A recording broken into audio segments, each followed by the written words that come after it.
magandang hapon. Pinasyal ko dito si My Love sa Scarborough Beach. So naka-leave pa rin tayo. Wednesday pa yung balik ko sa work. And yun, nandito kami sa Scarborough Beach. Pero hindi nakisama ang ulan. Although alam naman namin na uulan talaga. Kaya lang, we just took chance. Medyo maulan pa. Nanginayang si My Loves kasi hindi nakisama yung weather. And yan, pag tumila na, siguro walking lang dito sa Scarborough Beach. First time dito ni My Love, so, yan, impression niya. First impression, anong first impression mo? Ganda ba? Ayun. So, mas maganda daw compared dun sa Cottesloe Beach. Ayan.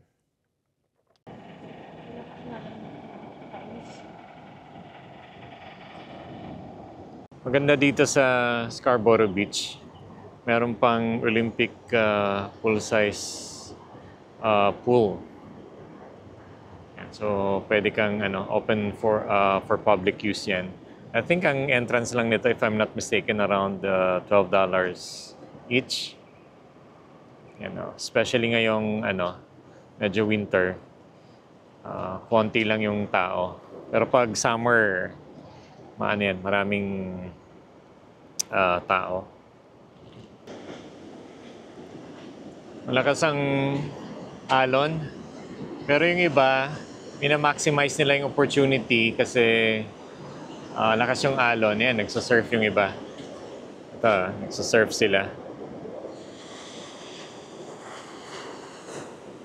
Merong ilan din doon. Ayan, nagsasurf sila. Sayang lang, hindi tayo marunong lumangoy. Kaya yan, hindi tayo marunong mag-surf.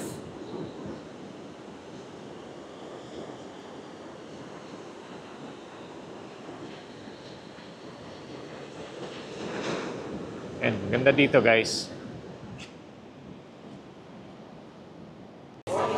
Picnic kami ni My Loves dito sa Scarborough. So maximize lang yung time habang naka-leave pa. And yun, ganun-ganun lang. Ganun ka nang katagal dito? 1.5. Yun, 1 month and a half na.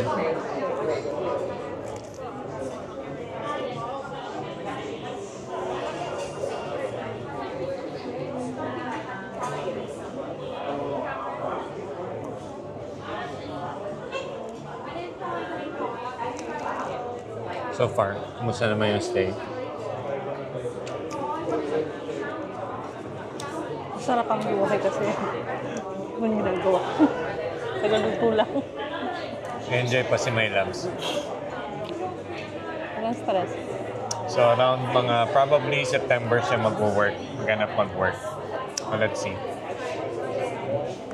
So yun, enjoy muna.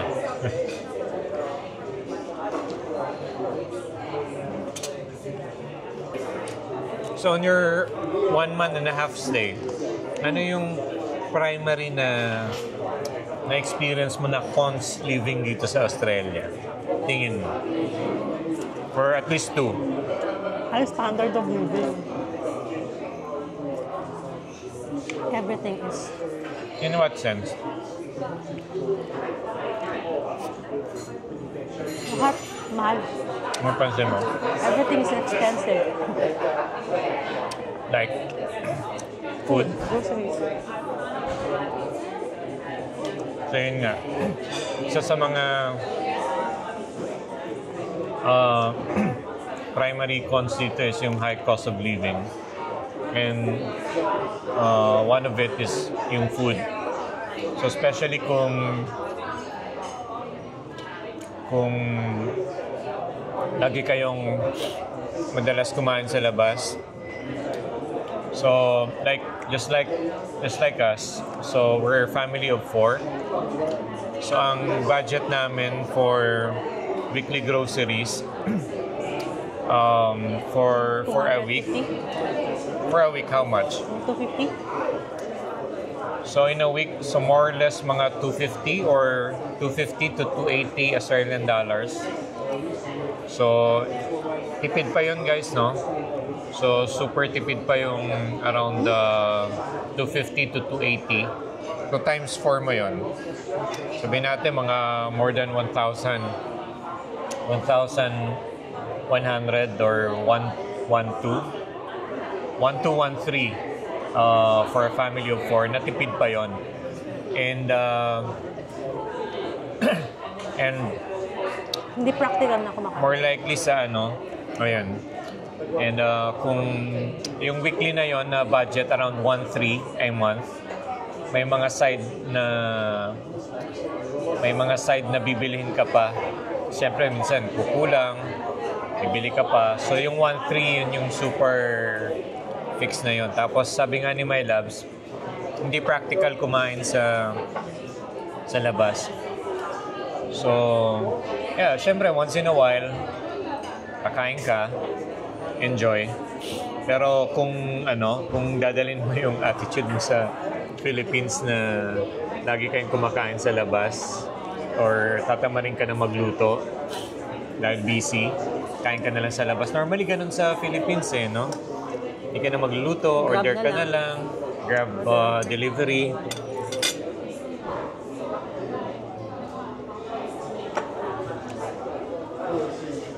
So kung lagi kayong kakain sa labas regularly, kung 4, kami family of 4, mahina-hina yung 80 or $80 to $100 normally. Kaya normally, ang ginagawa namin, pag kumakain kami, dadala na kami ng drinks. May dala na kaming bottled water. Mahal ang bottled Kasi water. mahal even yung bottled water. Minsan parang $4, $5 for a bottled water. 200 pesos yun. Per So, primary yan yung food. Well, of course, second dyan is yung rental and house. Ayan, so we're paying 2,100 sa mortgage for the house. So, yan. Normally kasi, yan, nabanggit ko sa other vlog ko na sa Philippines, wala na tayong mortgage. So, dito, yan, mahal ang housing. And yung nabanggit kanina ni My Loves, aside from food, housing, isa sa mga mahal is yung service. No? So, normally kasi sa Philippines, yung mga small things, yung electricity, plumbing, paint ng bahay, yung mga ganon, yung small things, repair ng aircon. Sa Philippines, madali mo lang siyang i-outsource kasi affordable. So, yan, napansin dito ni My Loves na mahal. So, ang binabayaran natin dito is per hour. So, normally, sa mga service, $60 per hour. Ang, kunyari, even yung lawn mowing lang or cleaning. Naka-repair ka lang ng Yeah, repair ng gutter, ganun. So, normally, $60 per hour. So, kung halimbawa, 2 hours work yon, or more likely magalat ka na ng $120 sa mga service work. So, dito kasi parang yung pag skilled worker, talagang So, dito kailangan DIY. Kaya mostly dito, yung mga Australians, yung mga locals, mostly DIY. Bili ka ng materials sa Bunnings, tapos yun, do it yourself. So yun guys, no? So quick sharing lang namin. So hindi dahil sa nakikita nyo sa mga, kunyari sa mga vlogs or sa sa Australia, or it's not only applicable sa Australia, kahit sa ibang bansa, Canada, US, or kahit saan man. So, hindi lahat siya positive things. So, syempre may mga pros and cons. So, marami ring maganda sa Philippines. Yun nga, mura yung labor cost, yung service, affordable yung food. I would say na in general, yung housing, especially in province, mas affordable di Hama. So, yun. You cannot, yung nga sabi nga nila, you cannot have everything. So there's always a sacrifice behind Can't have it all. moving to another country. Pero so far, do you see yourself living here in the next 5 to 10 years? Tingin mo? Hopefully, siguro. Basta nandito tayong dalawa. Yun naman ang mahalaga. So, mahirap kasi yung long distance, parang OFW feel. So, ang maganda naman is yung family magkasama, kakayanin. So, mahirap dito actually guys, no, sa Australia. So, walang easy money, lahat paghihirapan mo. Pero as long as you're healthy, you're able to do work, lahat naman malalampasan.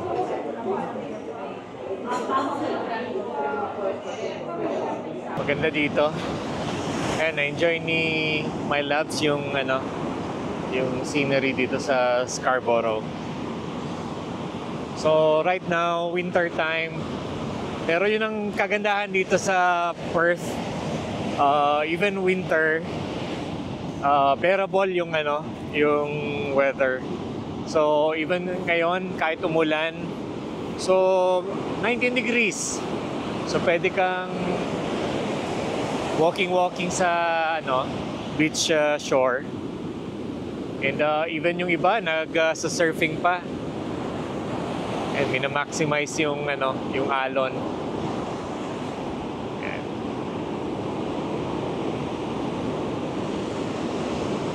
So may pangilan-ngilan na na swimming. Pero relatively konti yung tao kasi winter time nga. Mga birds. Enjoy si my lads.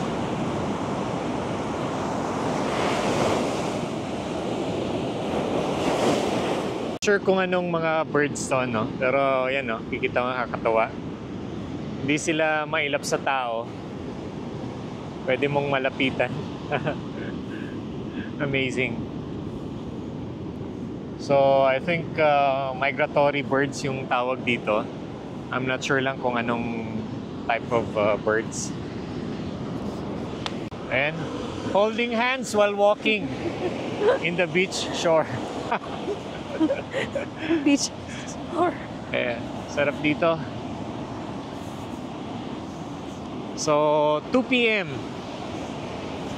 Lakas na. Ganda. Paano ang ng araw, sikat ng araw.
Si My Loves hindi maawat sa pagpipicture. Namin siya dito sa Scarborough. May mga playground pa dito for kids. So, perfect talaga siya for family bonding. Yan. Maganda dito. May mga place siya para pwede kang mag barbecue. And may mga upuan na for free. First come, first serve siya. Ayan, may electronic dito. ano ba to? Parang barbecue, ano. So, clean as you go lang. Linisin mo siya, tapos free to use. Basta ano lang, clean as you go. And yun, dito siya. Beachfront. Papatan daw si My Loves. Ayoko nga. Lalo akong mangingitim nito. Ayaw kong magpatan. Para akong negra. Ang sarap dito, may mga ano pa, bench. Yan, pwede kang relax.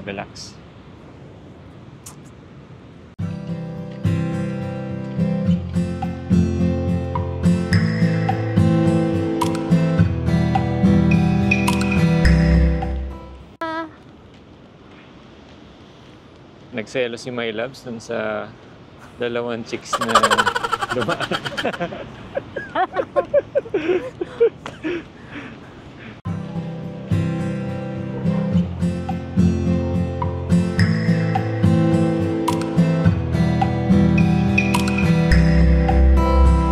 Yung electric vehicle parking, charging station sa Scarborough. Kailan kaya tayo makakabili ng electric vehicle?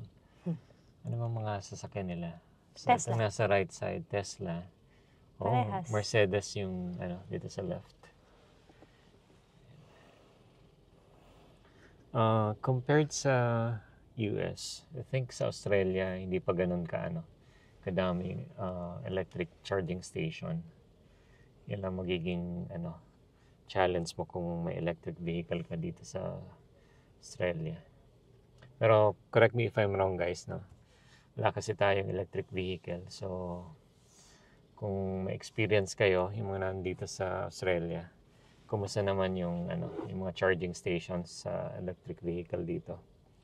Let us know, guys.